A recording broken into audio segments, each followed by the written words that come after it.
Tonight from San Francisco's premier nightclub, Wolfgang's, it's a Comedy Tonight special featuring Jack Gallagher. Here, you can get a ticket if somebody steps off the curb and you don't stop. This is hard for me. I learned to drive in Boston. We were taught that if somebody steps off the curb, it's your job to chase him back up on it. Susan Healy. See, you can get in trouble if you're a woman, too, because women think other women understand their secret code. A woman described this entire room she was designing and said the main color was watermelon rind. I finally had to ask her, how far down do you usually chomp on that darn melon? And the Bobcat, Bob Goldthwait. I was on a television show. No, it wasn't a real television show. I went into a convenience store and this camera followed me around. So I did my act.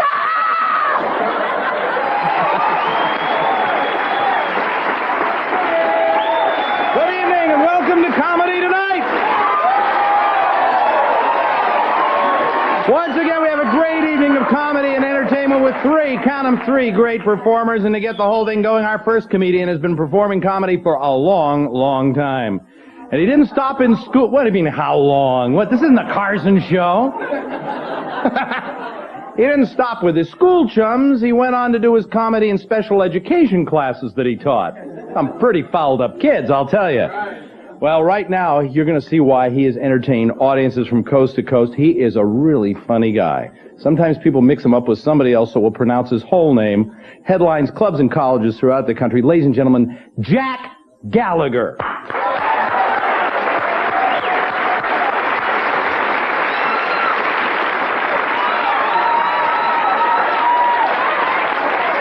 Thank you very much. Nice to be in San Francisco again. I'm all excited about tonight. I get all dressed up. I shaved. See? Look at, see? The guys appreciate that. The women say, so what? We shave. Yeah, you shave your legs and under your arms. If you screw up, you can wear slacks or a blouse to work. It's hard to go to work with the kerchief on your face, you know? It's Billy the Kid Day! Boy, and isn't that the thing, guys, you're most disappointed about in your whole life is shaving because you see your father doing it when you're a kid and you think, wow, this is going to be great. And he gives you a razor without a blade and you, whoa! Then you put a blade in it, completely new ball game now, huh? A life-threatening situation first thing in the morning, just what you wake up for. Made a big mistake the other day, too. I ran out of blades, and I went into a store and I buy those blue blades because I need the color coding, and I just went right for the blue blades, and I unfortunately got the pivoting kind. Yeah, have you worked with these at all? 7:30 in the morning. My hand is shaking enough as it is. Now we get the blade moving around, too. Why don't they just sell a vibrating mat for you to stand on while you shave?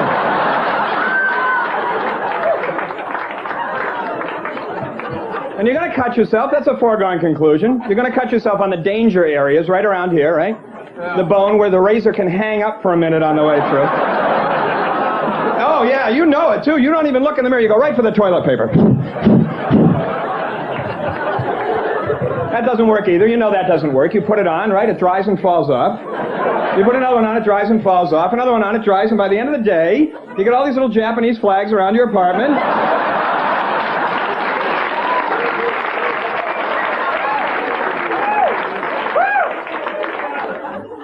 So I've been having so much fun. I just moved to the West Coast from Boston. I'm actually living in Los Angeles now, which was easy to adjust because they're so similar culturally.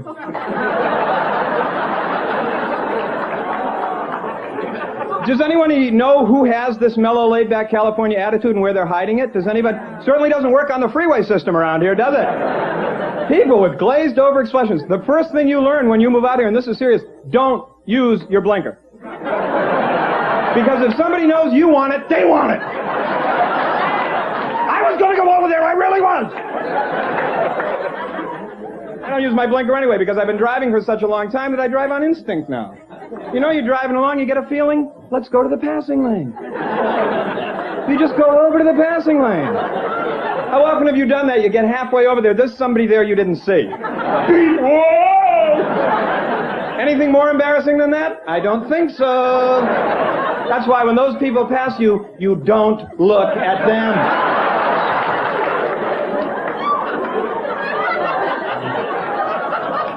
And I know that, I know this is a liberal state, but please, this pedestrian law, everybody has pedestrian laws. Nobody enforces them. Here, you can get a ticket if somebody steps off the curb and you don't stop. This is hard for me. I learned to drive in Boston. We were taught that if somebody steps off the curb, it's your job to chase him back up on it.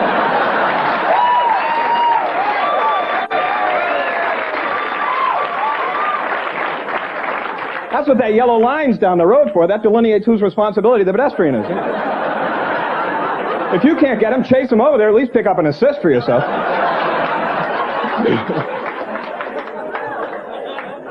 Here's another interesting fact that you never think about. When you're on a plane and they give you that little speech about the seat belts and the exits, and then the other thing, the thing that falls out of the ceiling, the oxygen mask? Yeah, think about that. Anybody in here, have you ever seen one of those? No, the people that have seen them are dead. It pops out of the ceiling, it's got "so long" written on the side of it.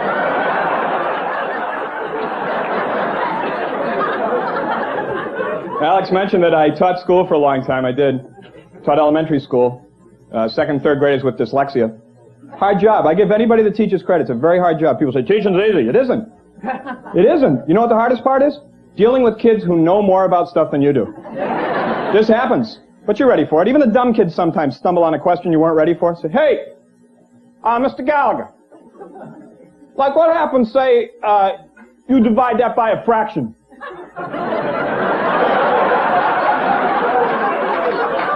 I had the standard answer. Whoa, whoa, whoa. Let's not get ahead of ourselves here.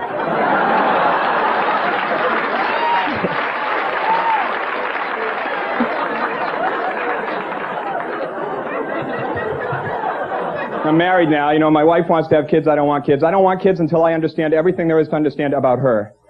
Because I'm so confused. 5 years I've been married. I still don't understand why she thinks when we get into bed she can stick her feet in between my legs whenever she wants to. See? And mothers tell women to do this when they're very young. Because mothers know that women have 30-degree feet in 180-degree weather. And they don't do it right away either, right? No, they wait. So you're right on the cusp of dreamland, and then they jam them up in there.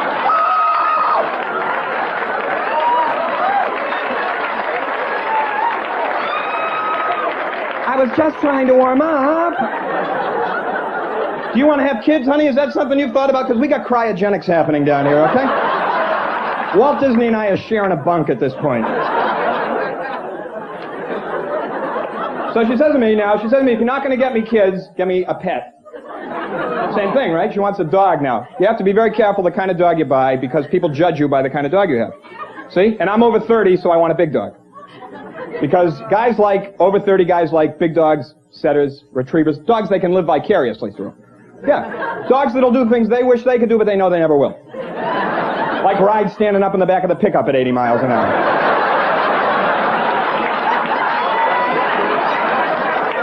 Yeah, that's my dog. Loves the wind in his face. Plus, dogs also treat you better than you deserve to be treated all the time. This is another reason why guys like them. They give you a false sense of importance. They do. You come home from work, you open the door. Is the cat waiting for you? No, the dog is there. He's been there since you left for work. The tail is going a mile a minute. It's like royalty has arrived. You open the door and he's like, oh! You're home!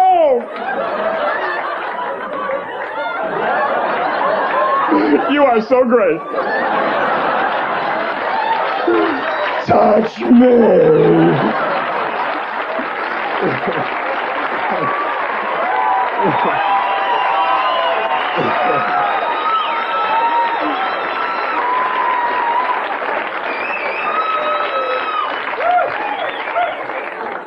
See, and I'm not going to get a poodle. Because I think poodles should be legal to hunt.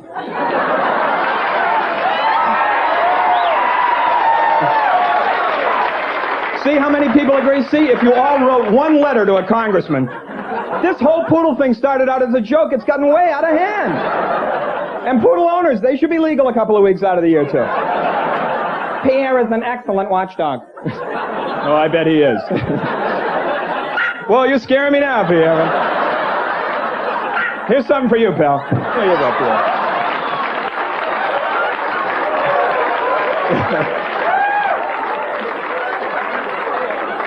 Yeah, because I can just see Pierre trying to keep people out of the yard. You, leave this yard immediately. If I chase you and break a nail, you are dead. Hey, thank you very much. You've been real nice. See you again. Thanks a lot.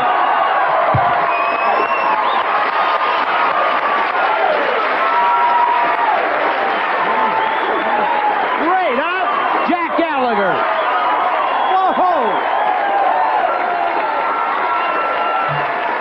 Hell down. I'll tell you, the San Francisco Bay Area is a great place to hone comedy, to hone your comedy skills, you know? And this next performer has done just that, not only playing here in San Francisco, but playing in clubs all up and down the West Coast. And she is so funny that she was voted the third funniest person in her third grade class. It's true. Ladies and gentlemen, put your hands together for a very funny lady, Susan Healy, right here.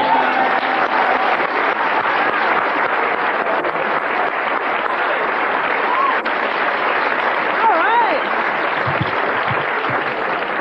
Hello. I have a great feeling about tonight. I really do. I think when this show airs, I'm going to finally be able to convince Penthouse that they should print those photos I sent them so very long ago. When I flew up here from L.A. because, like, I live in L.A. now. I just moved there sort of recently. I know, I hate to say it. See, I always get that reaction, and, because there is that big feud going on between San Francisco and Los Angeles. However, only people in San Francisco seem to know about it. When I tell people in Los Angeles that I just moved from San Francisco, they go, "What a cute little resort town. We love to weekend in Frisco." I say, that's just the kind of attitude that makes you some of the most hated people on the planet. I know so many women that will go to every garage sale, every discount house, every Goodwill to find absolutely the cheapest outfit ever they can put together. And then they are so proud when they have it, they can hardly say hello to you before they go, $6! $6! This whole thing cost me just $6. Can you believe it? I know! It's the top. You like it? You like it? 50 cents. 50 cents. I know. It's incredible. Perfect condition except for the giant stain here under the arm. I know. I do the weirdest thing when I go out with somebody. I don't know if anybody else does this. I automatically project the relationship 20 years into the future. Do you do this? I mean, just to match up the facial features to ensure the children won't be total geeks, okay? This is important to me. It is, because one of my major goals in life is to have 4 kids I can chauffeur around in a wood-paneled country squire station wagon. I got the whole thing pictured. I'm there in the vehicle, tooling down the highway with my hands on the 10 and 2 positions. On where do you gosh darn kids want to go now? Little League? Ballet? I'll take you there. Good, I love to drive. I got a beverage caddy on the door. Thermos of hot coffee on the seat next to me. One of those 5,000 millimeter cigarettes just hanging out of my mouth.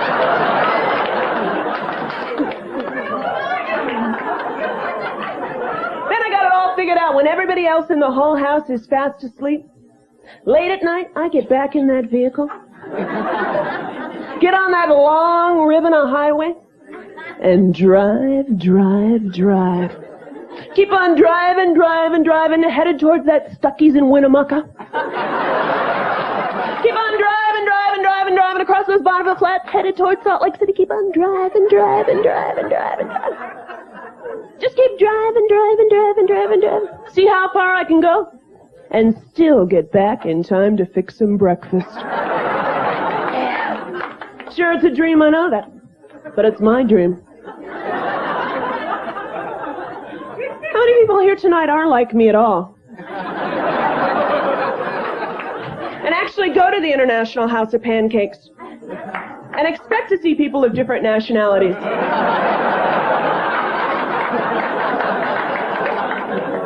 Okay, well, I guess you guys know, because I've been hanging out there, because I'm kind of attracted to your foreign men, you know? Oh, the guys with the foreign accent, I think that's kind of cool, kind of sexy. Like Sean Connery, Louis Jourdain, Boy George. See, I figured this out, though, in my future projection, it just doesn't work.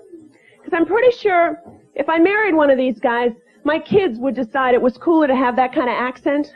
I'd end up being the only geeko in my family with an Ohio accent. That'd be so horrible. No, if I married a British guy, I know I'd end up with at least one snotty little daughter running around going, "Oh, Mother, Mother, mightn't I go out and play by the hedgerow? Oh, please, Mother, mightn't I? Please, please, please, please, please, please, please. I promise you I won't spoil my frock. Please, Mother, mightn't I? Please, please, please, please, please, please." I'd have to go, "No. You can't go out and play by that gosh darn hedgerow. No. In fact, come in here. Come right in here and watch some good American television, okay? Follows, bleeps, and blunders is on. Get in here." She'd be going, "Never mind, Mother, there's a perfectly lovely Masterpiece Theater on PBS. I'd be my daughter. Then I started projecting, and I thought it'd be even worse if I married a French guy, right? Because that's such a cool accent. And people that have French accents even think they're cooler. You know these kids would be embarrassed of me. I'd go to pick them up at school. "Kids! Kids! Mommy's here to get you. Come on, let's go. Come on. Get your butts in the wagon. Let's hustle." They'd be running up to their friends going, "No, get away. Run for your life. I don't even want you to meet her. Hi, she's from a horrible place in the Midwest, Ohio, I think. Run. Get out of here. Go on. Pierre! Get over here. Pierre, get in here." You've been a great audience. I thank you very much. Thank you.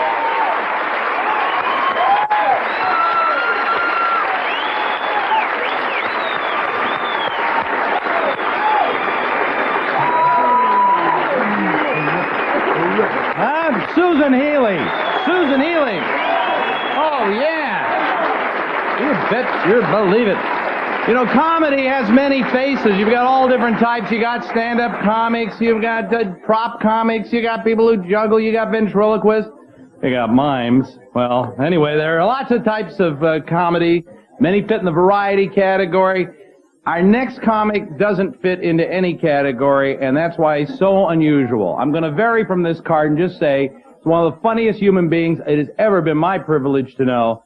Ladies and gentlemen, originally from Boston, now he lives in San Francisco, but he's kind of in Hollywood a bit now because he's starting to work in the movies. I want you to see one of the funniest men on the face of the earth. Ladies and gentlemen, Mr. Bob Goldthwait, the Bobcat!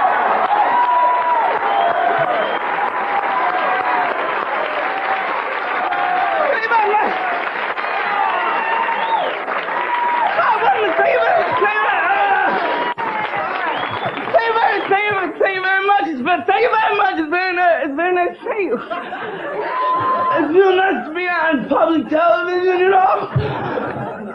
It'd be a lot better to be on HBO, though.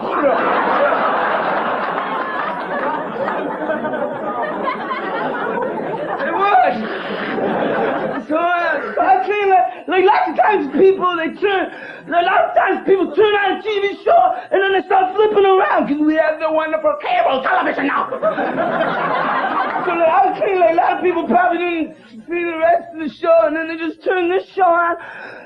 So like maybe we could pretend like maybe we could pretend it's like this is like Bobcat HBO special.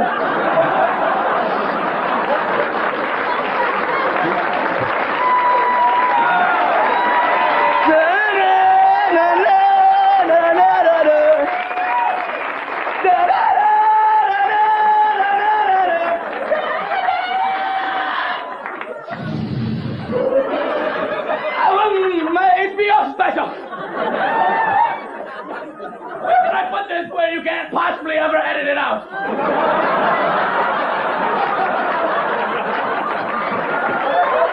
Try to get rid of that. Oh no. You know, I am naked underneath all of my clothes. Scott Baio is the Antichrist. I do feel like there's some airport right now missing this. I don't know. Where are we supposed to land? They must be filming a comedy tonight. My mom came out to San Francisco during the gay pride parade. You know the gay pride parade? And so I took my mother to the parade, but I didn't tell her it's a parade. I just kept going. God, it's kind of crowded today, huh? There's like men chasing my mother with leather bras. My mother goes, no wonder people like you out here.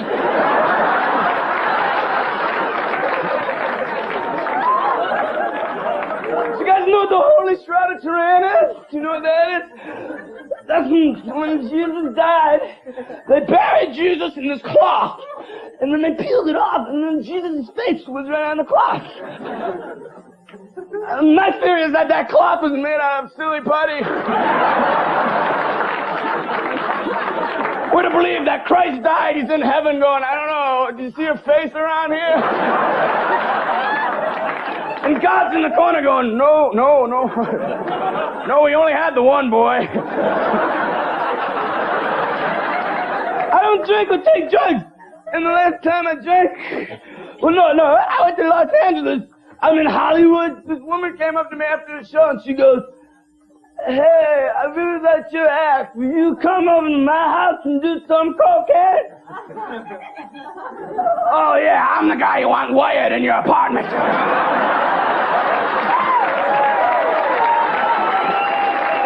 It'd be like, what do you mean you don't have any more pets? It's so nice to be here tonight, you know that, and I really mean that when I say that. Oh yeah, tonight's really special. I won't remember any of your faces 10 minutes after the show. Oh, hi, it feels good to be here tonight. I'm not even getting paid scale. We love you. I'm a people guy. I love people. You said you love me? It's so confusing, ma'am. He said, we love you. You know, it's like people, oh, we love you. And I know 90% of you, if you saw me on the sidewalk, you just go, yeah, dear, let's just keep walking.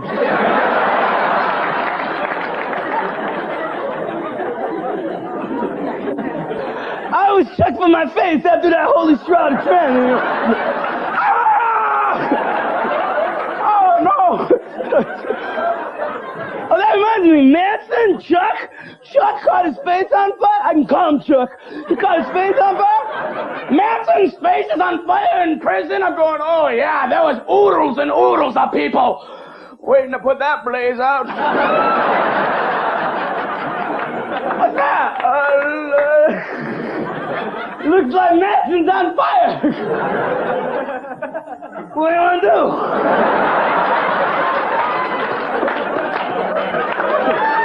Let's put it out. Give me my shovel. The holy shovel of Manson. Hey, look at his face.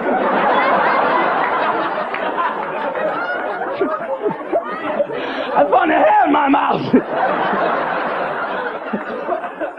I go and bald, I find hairs in my mouth. Bobcat.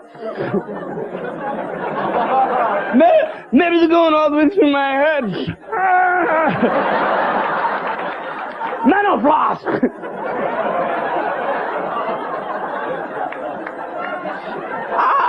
Oh, got my new camouflage sneaks on. Yeah, and the camera, I walk across the lawn, people go, hey, Bobcat floating?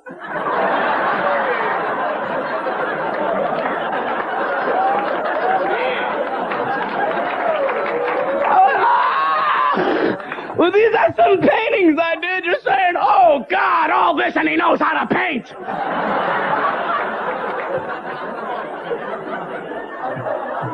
What a Renaissance man. This is my cat, Al. Thank you very much. This is my house. I did this freehand. This is my cat, Al, after my father hit him with a lawnmower. He don't move no more. Charlie Weaver, Wally Cox! Paul Lynn, dead! Apparently there's something a little bit more mysterious about the secret square than we were ever led to believe.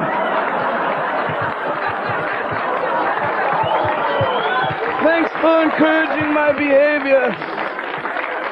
Thank you very much. Good night.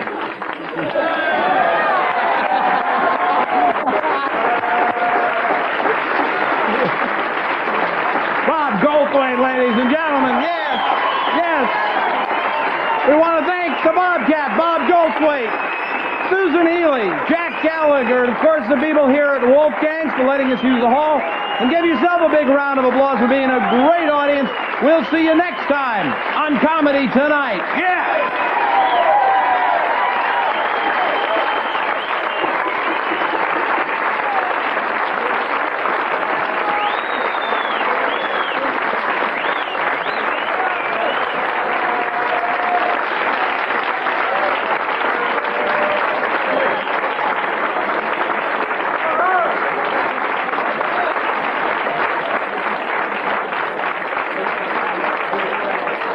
Irish Catholic, typical, kind of brusque Irish Catholic father, always saying things to us like, hey, we bought you. I don't think you're ours. I think we got the wrong baby at the hospital.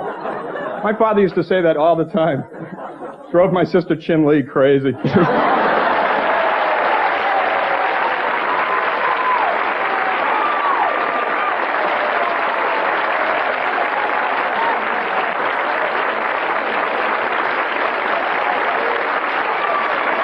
God, when I was in college, that was the worst.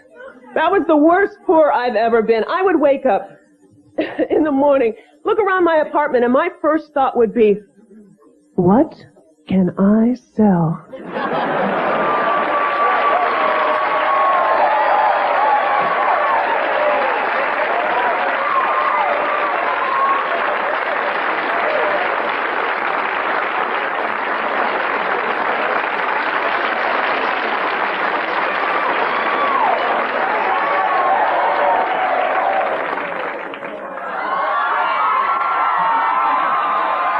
Good night.